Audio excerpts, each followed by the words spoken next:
موسیقی یا میوزک اور انٹرٹینمنٹ کیا حرام ہے؟ اللہ تعالیٰ نے جو حرام ہے نا، حرام حلال، کیونکہ مولوی حضرات سارا اپنا استبداد پادری بھی اسی سے قائم کرتے ہیں، تو اللہ تعالیٰ نے اس معاملے کو نہ مجھ پر چھوڑا ہے نہ کسی عالم پر چھوڑا ہے، اس کا خود بڑا واضح بالکل دو ٹوک جواب سورہ اعراف میں دے دیا ہے۔ وہاں یہ فرمایا ہے کہ لوگوں کو یہ بتا دو، پیغمبر کو مخاطب کر کے کہا ہے، کل بتا دو لوگوں کو، میرے بندوں کو بتا دو کہ میں نے کھانے پینے کی چیزوں کے علاوہ صرف 5 چیزیں حرام کی ہیں، صرف 5 چیزیں گن کے بتا دیا ہے۔ آپ پڑھیے اس آیت کو، 31-32 آیت ہے غالباً، کل انما حرم ربی الفواحش ما ظہر منها وما بطن۔ اے پیغمبر لوگوں کو بتا دو کہ میرے رب نے صرف 5 چیزیں حرام کی ہیں۔ پہلی کیا ہے؟ بدکاری کو حرام کیا ہے،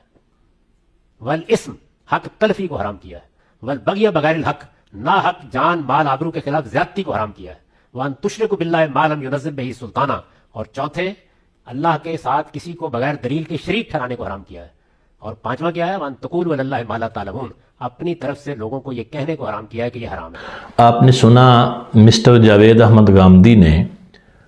قرآن حکیم کی آیت میں تحریف کرتے ہوئے اپنے طور پر اس سے استدلال کیا،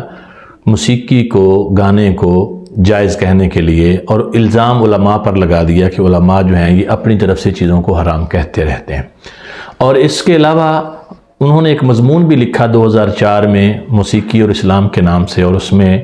پورا زور لگایا کہ کسی طرح موسیقی کو جائز قرار دیا جا سکے، لیکن حقیقت یہ ہے کہ جس چیز کو اللہ اور اس کے رسول نے حرام کر دیا ہو، کسی شخص کے محض زور دینے سے یا اس طرح کی بھونڈی کوشش کرنے سے وہ چیز حلال نہیں ہو سکتی۔ اللہ تبارک و تعالیٰ نے سورہ لقمان کی آیت نمبر 6 میں جو ارشاد فرمایا وَمِنَ النَّاسِ مَن يَشْتَرِي لَهْوَ الْحَدِيثِ لِيُضِلَّ عَن سَبِيلِ اللَّهِ بِغَيْرِ علم،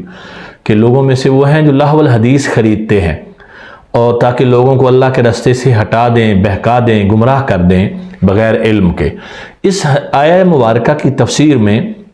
حضرت عبداللہ بن مسعود رضی اللہ تعالیٰ عنہ نے 3 مرتبہ قسم کھا کر یہ فرمایا اس سے مراد آلات موسیقی ہیں کہ جن کو خرید کر لوگوں کو گمراہ کرنے کے بارے میں اللہ تبارک و تعالیٰ نے یہاں بیان فرمایا۔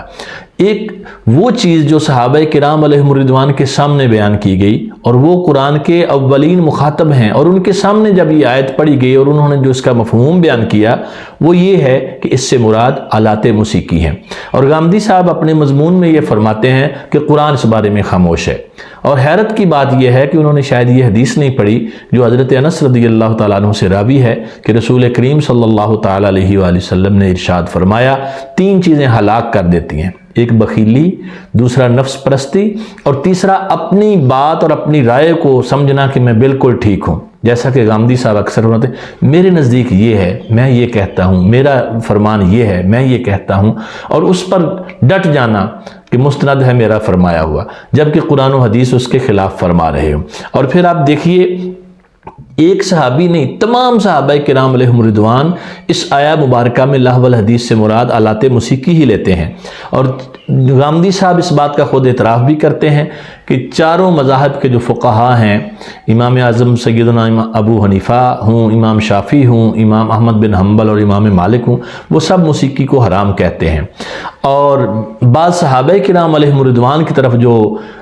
بلا سند بات منسوب کی جاتی کہ انہوں نے گانا سنا یا گانا گایا یا اس طرح کی بات، تو امام ابن حجر اسقلانی رحمۃ اللہ تعالی علیہ فتح الباری جلد 10 اور صفحہ 543 پر اس کے بارے میں فرماتے ہیں لیکن لم یثبت من ذالک شیء، کہ اس بارے میں صحابہ کرام سے کوئی چیز ثابت نہیں کہ انہوں نے کوئی گانا گایا ہو یا اس طرح کی کوئی بات۔ ہاں محض اشعار پڑھے جائیں جس میں حرب و ضرب کا تذکرہ ہو، حسن اخلاق کی بات ہو، اللہ کی حمد ہو، یا نبی کریم صلی اللہ تعالیٰ علیہ وآلہ وسلم کی نعت ہو، اور ان کو ترنم کے ساتھ آواز کو اچھا بنا کر پڑھا جائے، تو اس کو غنا کہتے ہیں بعض عرب کے لوگ، لیکن یہ حرام نہیں ہے کیونکہ اس میں کوئی آلات نہیں ہے، اور نہ ہی کلام میں کوئی ایسی بات ہے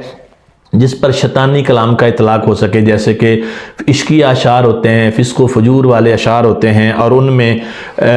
جذبات کو بھڑکانے والے اشعار ہوتے ہیں، تو ایسے جو اشعار ہیں ان کے بارے میں منع کیا گیا، چاہے وہ غنا یعنی گانے کے انداز میں ہوں، باجے وغیرہ اور میوزک کے ساتھ ہوں یا اس کے بغیر ہوں۔ ویسے آواز کو خوبصورت بنانا، آواز میں ترنم پیدا کرنا، یہ تو اللہ کو پسند ہے، اس کے پیارے محبوب صلی اللہ تعالیٰ علیہ وآلہ وسلم کو پسند ہے،